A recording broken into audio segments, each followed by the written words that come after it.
Welcome to the Midwest Moguls Show, where we talk all things business, real estate, and entrepreneurship. Let's dive into today's episode and make business enjoyable again.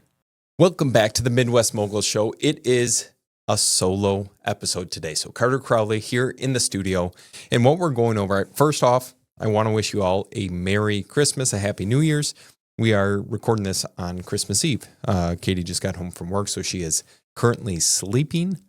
And I'm like, hey, I need to get some stuff done. I need an upload for today. Our other podcast just got done editing, but it's going to take forever to upload. So I just wanted to shoot this one ourselves. It's going to be a quick, short synopsis of what our plan is for 2025, kind of moving forward into the new year. And I thought you guys would gain value from this, kind of give an insight as to what we're doing, what has worked in the past, and what we're going to continue doing moving forward.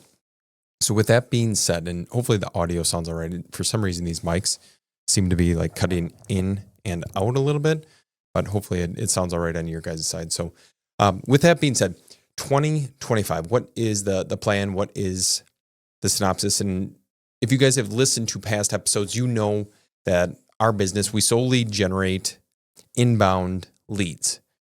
We're going to continue doing that moving forward, but we're going to put a lot more automations in place. So let me lay this out for you guys so you can understand exactly where we're coming from.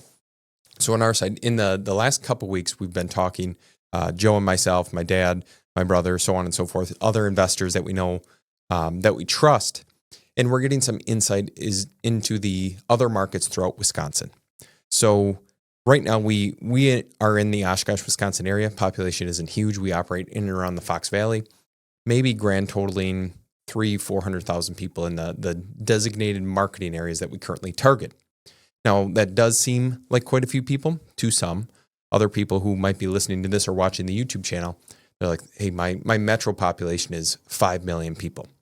And for the individuals that is actually the case, you have plentiful opportunity.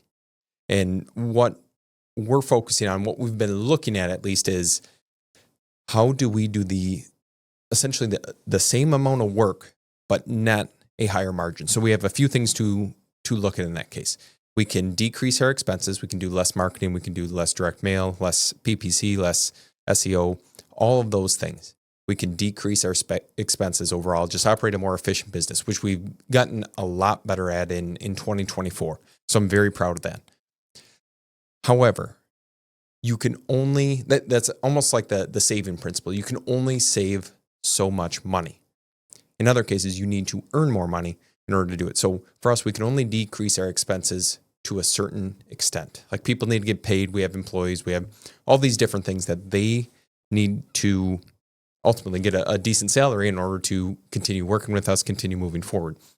So the other thought process is, how can we do the same amount of work in the same amount of time, but not a lot higher dollar amount? And for us, my thought pattern was, okay, the average price point here in the Fox Valley area, our marketplace, is roughly 240, we'll say 250,000 just for conversational purposes. We don't need to get into the nitty gritty. So if our average price point is 250,000, if you make 10%, that's 25 grand. If you make 20%, that's 50,000.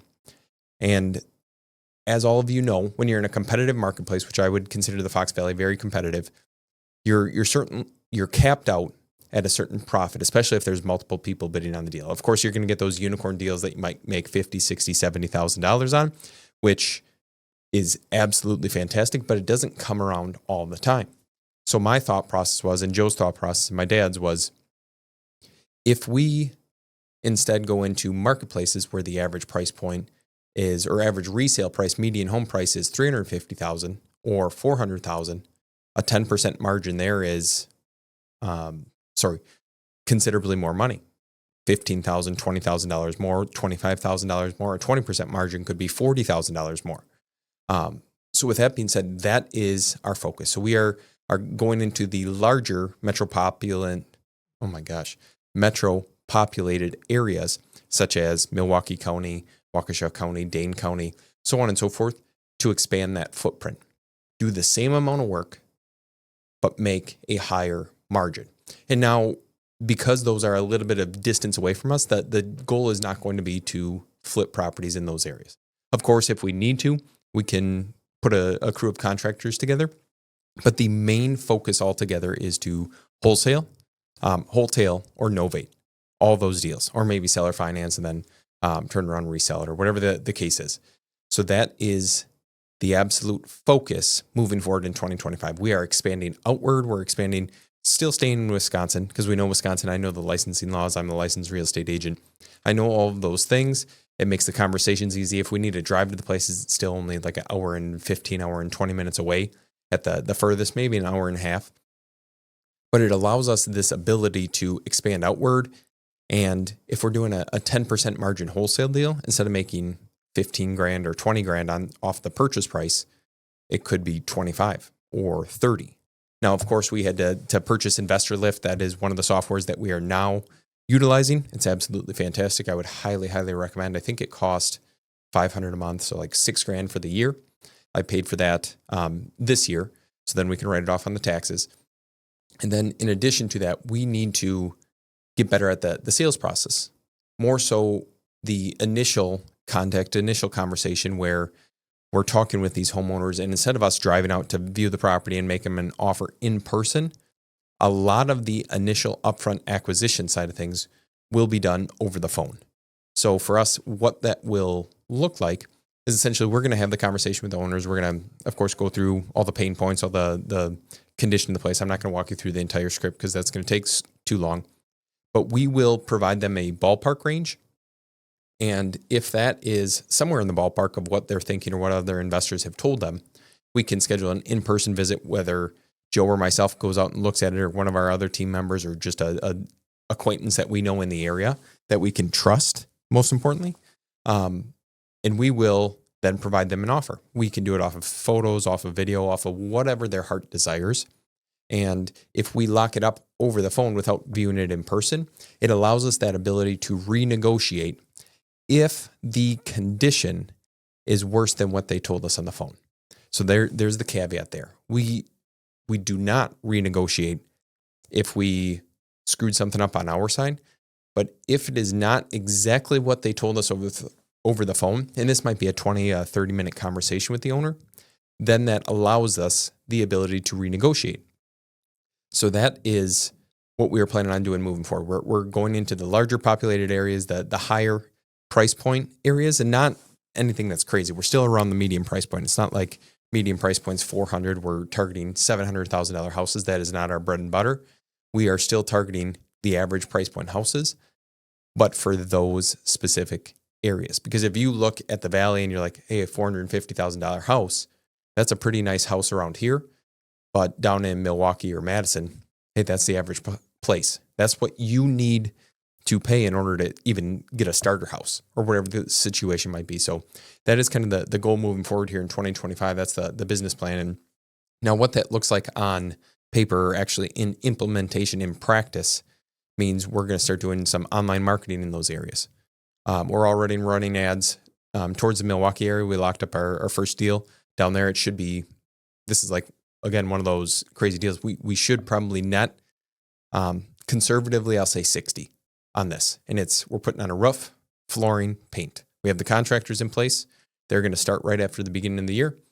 It's going to be a very turnkey project. We'll have it relisted probably no later than the end of January. And it should be a very, very quick turnaround and make $60,000 at a minimum. So that, like the initial numbers, we bought 282. If we take it to the remodel extent that I'm thinking, probably 400. We stuck 14 into a roof, 5,000 for paint. So that's, we'll say 20 plus another 7,000 for carpet. So we'll have 25 into it. So we'll be in right around 305, 310, relist it for right around 400.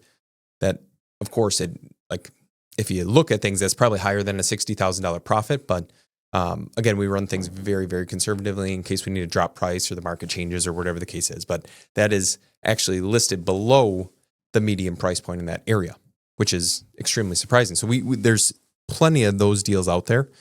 And that's the focus for us. And then in addition to that, some of you might have heard on previous podcasts, or you'll hear, especially with the one that we're doing that'll come out on Friday with Cam, that episode I discuss lead magnets. the simplicity of lead magnets, getting more people in your pipeline so you can have a predictable stream of revenue, predictable stream of leads that come in every single month, and how you can go about doing that. So for us, what that looks like is what value can we provide to these homeowners without them having to reach out to us in order to get a offer for their place. Because as all of you know, a lot of owners, when they initially reach out or inquire off a postcard, or you're cold calling them, or they inquire online or whatever, they might not be ready to sell today. And if your follow-up processes aren't in place, it's like that you wasted money. You're basically flushing money down the toilet. So instead, for us, what I'm going to create, and what I've already started creating, and I'm going to kind of keep that on the lowdown right now until I have a little bit more systems processes in place, a little bit more proof that it works. It works in every other business. I just haven't implemented it 100% in the real estate investment space, and I don't actually know anyone who is. But we're going to put together these guides, these videos, these tutorial walkthroughs, so on and so forth, that people just need to inquire via first name, email address, very, very low barrier to entry, but they can learn more about the process. And if they have questions, they can associate a face with a name. So it's a video that I'm going to record. They're going to see me on video, on camera, maybe walking some properties, maybe talking about the different things that we've seen or done in the past. And if they find it applicable to their situation, or they're like, hey, this sounds a hell of a lot easier than listing it for sale or talking with a real estate agent or whatever the case is, ideally, we are building a ton of rapport up front, and then we're their go-to resource after the fact. So the one thing that I brought up with Cam specifically is if I inherited a house tomorrow, what would I do? Would I know exactly what to do? And we've helped a lot of homeowners in this situation. They inherited a house, they're going through probate, they're doing all these things. As a real estate investor, we know that is the probate process. But when you're not familiar with that, even right now, like if I inherited one tomorrow and it didn't need to go through probate, what are the steps in the process? Normally you go to Google or YouTube or any resource possible, like, hey, I just inherited property. What do I do? And if someone has a really shitty house, it's like, I have a house that needs a lot of work. What is the next steps? Does it qualify to list it for sale? Does it qualify for a cash offer? What are these cash buyers even looking for? How much lower are their offers going to be than if I list it for sale? Is it worth the convenience factor? Is it not worth it? Is my situation applicable to what they're looking for? Because a lot of individuals, what keeps them from inquiring or doing more is the uncertainty involved in a situation.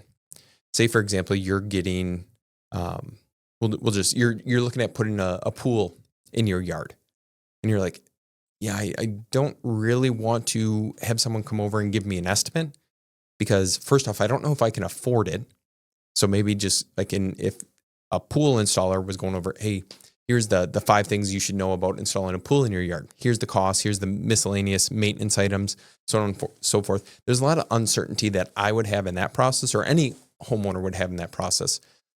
So by answering those questions up front, it alleviates a lot of the uncertainty, the uncomfortability, the embarrassment that might come.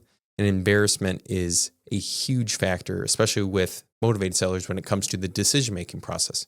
And people discount that.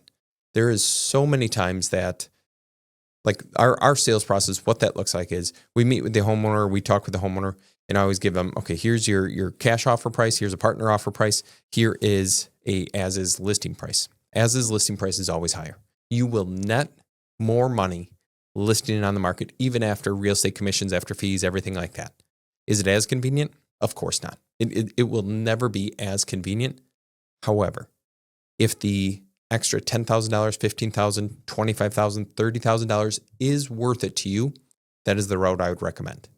And a lot of the owners that we deal with, although they know this, they would rather avoid having people walk through their house, the embarrassment about the property, and just get a reassured price of like, hey, can I work with this dollar amount? So with all of that being said, that is kind of the strategy moving forward of, okay, we're going to provide a ton of value. Like just don't be so stingy with what you're willing to provide. And what I always see, even talking to newer investors or whatever the case is, there's this this understanding of not wanting to share information because they have the magic, the secret sauce to making things work. And trust me when I say this, you are not the only one doing that specific marketing method or marketing pattern or cold calls or texts or whatever the case is.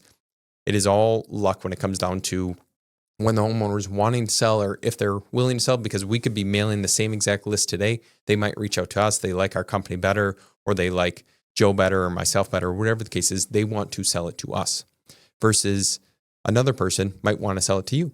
And we're reaching out to the same leads at the same exact time, but your mailer hit them 3 days later. Something had happened in their life. They want to sell. And that's just the name of the game. That is why frequency of communication is so important.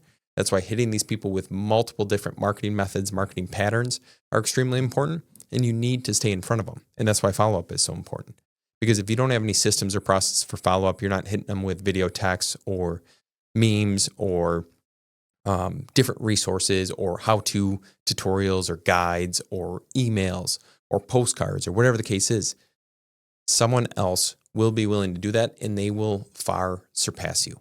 And remember, this is a business. Like a lot of investors treat this as like it's just a gold mine for making a ton of money. And that's definitely the case. It's a very, very high margin business. But if you are not staying in front of these people, you are losing out on numerous amounts of deals, which is the thing that I fear. That's what like kind of in 2024 had me thinking of like, what can we do to set ourselves apart from the competition? Like we're all offering a very similar thing: cash offer, quick closing, no repairs, as is sale, so on and so forth. You understand the pitch, especially if you're watching this.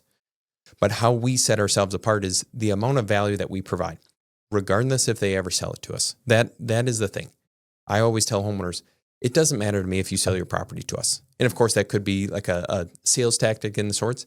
But truthfully speaking, I want to help these homeowners. That is the difference between us as an investment company and 90% of the other investors out there. The other investors are, what's in it for me? And as you know, in any sales situation, any sales scenario, we are always thinking, especially if we're buying something or trying to be sold something, what will this do to improve my life or make things better in some way, shape, or form? Now that could be financially, or like your livelihood or whatever the scenario might be there. But we are always thinking about what is in this process for me.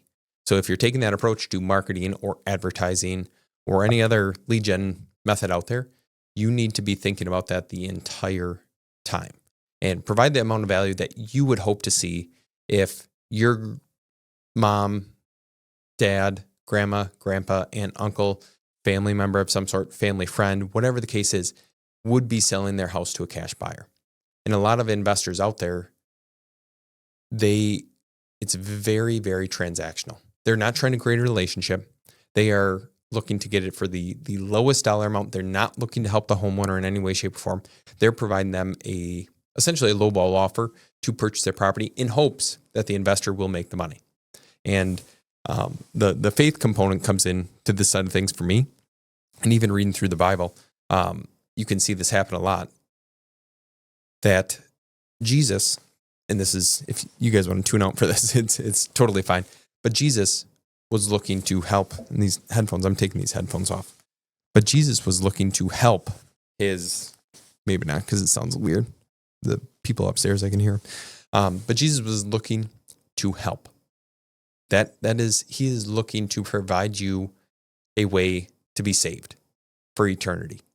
And if you guys believe in something other than yourself, and for me, that comes down to Christianity, the faith aspect. If that's the case, then first off, treat others as you want to be treated. Love your neighbor. Like all these different commandments that are in the Bible. Like the Bible, even if you're not a Christian or you don't believe in things, there are so many principles in there that are astounding. Like the biggest motivational speakers, the biggest self-help people, a lot of their same principles can be found in and throughout the Bible. If you take the time to read it, decipher it, can go through the things. Obviously, it can be a little bit cumbersome to read all of that, but especially in the New Testament, it's very applicable to everyday life. So as I've read through it, and I completed the Bible in 2024. That was another huge goal of mine. So I read the entire thing, and I gained some massive, massive insights.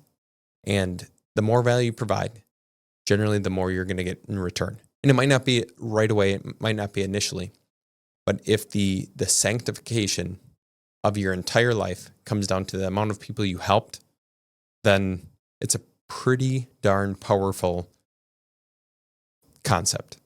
And I think if you act on that in every way, shape, or form that you can, you will have an unbelievable amount of success, and you will do things that you never thought possible. And that's why I'm so willing to share exactly what we're doing. And kind of to bring this full circle, I was talking about how some investors are so closed-minded.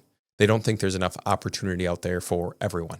And that's why I'm an open book. If you reach out and you're like, Carter, what are you doing here? What are you doing there? I will tell you. There's no secrets. There is nothing, because I hope that you have success. That is my goal, is the more people that I can help, the more fulfilled I actually am, and the more it's going to change your life. And that is incredible when you think about it, that one person can have such an impact on hundreds of thousands of people or millions of people or whatever the case is. And I think we discount that a major, major amount. And the more that we discount it, or the more that we're closed-minded, or we don't share what's working. And maybe you have some stuff that's like, it's such a secret sauce that you're like, hey, I cannot share this with anyone. But what I would encourage you to do is start sharing, start being a little bit more open, a little bit more honest, because I think what you will get in return will be far greater than you ever thought possible. And that's where, like on the YouTube side of things, why I started YouTube initially, it's like, hey, I want to document this journey of going from whatever 6 figures to 7 figures to maybe at some point 8 figures in gross revenue or gross profits or whatever the case is, and see what that actually looks like for us. And then have this video library of what we can go off of and what we can do over the course of time, over the course of a couple of years, 5 years, 10 years, whatever the case is, because it is such a powerful, powerful concept that most people just don't understand. And the more that we share and the more that we give, we get so much more in return.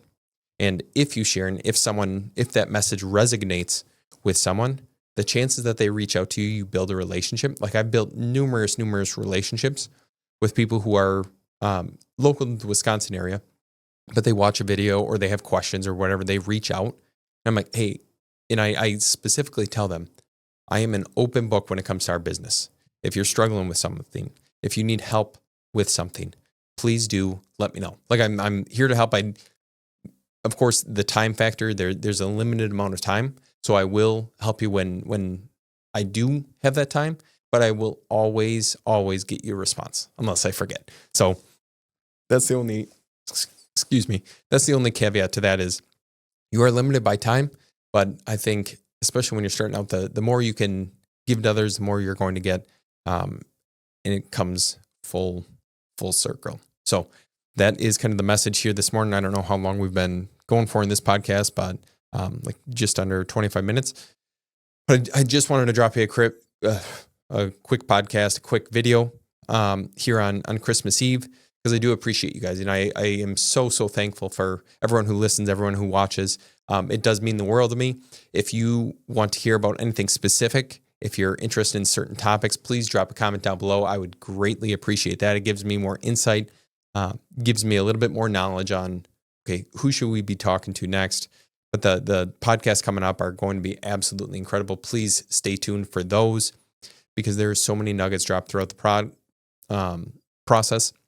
We talk about direct mail. We talk about online ads. We talk about all these different things that people are doing to have success. We have some reoccurring visitors coming in, so that'll be a lot of fun. But that is kind of the message that I have for you guys today. So have a Merry Christmas, a Happy New Year, Happy Hanukkah, whatever holidays that you celebrate in your family, in your life. And we'll see you guys in the next one. Peace.